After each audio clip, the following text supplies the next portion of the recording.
अस्सलाम वालेकुम दोस्तों।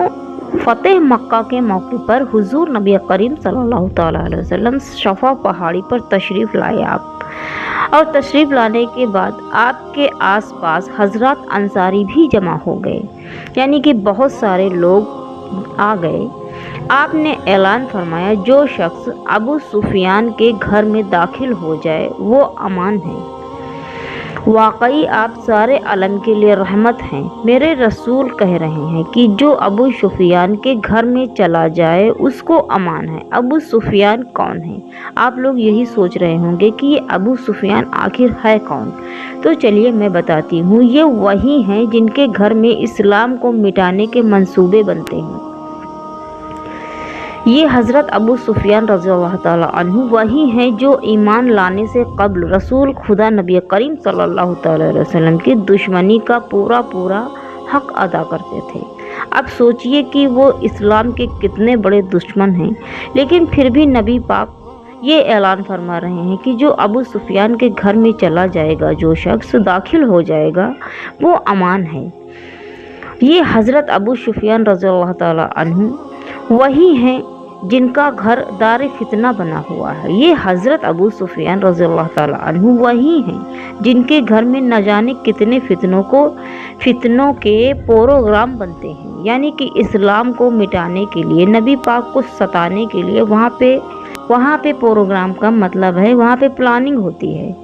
मगर रसूल कह रहे हैं, यानी कि हमारे नबी रसूल करीम सल्लल्लाहु ताला अलैहि वसल्लम कह रहे हैं, जो अबू सुफियान के घर में चला जाए उसको अमान है। जो अबू सुफियान के घर में चला जाए उसका खून माफ़ है। दुनिया के सुल्तानों का ये तरीका होता है कि जब वो कहीं जाते हैं तो वहाँ के चमन को ताराश कर देते हैं, दारे अमन को दारे फितना बना देते हैं। और ये नबी की रहमत है कि वो दार फितना को दारुल अमन बना रही है। करम सब पर है, कोई हो कहीं हो, तुम ऐसे रहमतुल आलमीन हो। मक्का की वादियों में चमत्कार हो गया, आए हमारे नबी तो ये जहां गुलजार हो गया, माशाअल्लाह। और जो हथियार डाल दे वो भी अमन है। जो अपने घरों का दरवाज़ा बंद कर ले उसको भी अमान दी जाती है। ये सुनकर अंसार मदीना आपस में कह रहे हैं कि आप सल्लल्लाहु ताला अलैहि वसल्लम अपने ख़ानदान व बस्ती के लोगों से निहायत ही नरमी का मामला फरमा रहे हैं, जिससे ये लगता है कि आप यहीं ठहर जाएंगे और मदीना मुनव्वरा वापस तशरीफ़ नहीं ले जाएंगे।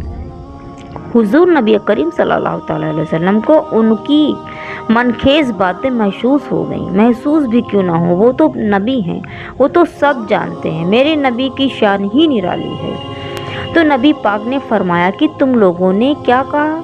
हज़रत अंसार ने अपना ये शक जाहिर किया और उनको ये बातें बताई। तो आपने इरशाद फरमाया, यानी कि नबी पाक ने इरशाद फरमाया कि अल्लाह की पनाह मेरी ज़िंदगी है और मौत तुम्हारे साथ होगी।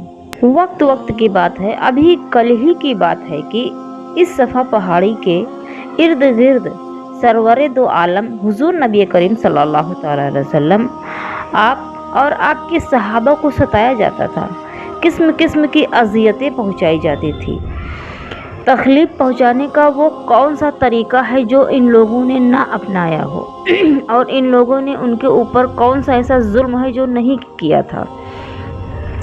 यहाँ तक कि सरकारे दो जहां हुजूर नबी करीम सल्लल्लाहु ताला अलैहि वसल्लम और आपके सहाबा को मक्का छोड़ना पड़ा। इतनी अज़ियत पहुँचाई आपको। सोचिए, मदीना मुनव्वरा तशरीफ़ लाए तो इन्हीं कुफ़ार मक्का ने मदीना पर जगह जगह पर चढ़ाई की, आपको परेशान किया, आपसे लड़ाई की, और आज ये लोग इसी सफ़ा पहाड़ी के इर्द गिर्द जमा हैं और इसी दावत की तौहीद का इकरार कर रहे हैं। यानी कि कल तक इसी इस्लाम को ये लोग मना कर रहे थे, नबी पाक को तकलीफ़ पहुंचा रहे थे, उनके सहाबाओं के साथ में जुल्म कर रहे थे, और आज इसी दावत, इसी तौहीद का इकरार कर रहे हैं जिसका कल तक ये लोग इनकार कर रहे थे, इनकार किया था। और आज इसी नबी की नबूवत और रिसालत का दिल व ज़बान से एतराफ़ कर रहे हैं, जिन्हें कल तक तकलीफ़ पहुंचाते थे। अल्लाह रब्बुल इज़्ज़त ने आखिरकार नबी पाक को فتح حاصل کی، اور اس میں عبرت ہے، عبرت حاصل کرنے والوں کے لیے، یعنی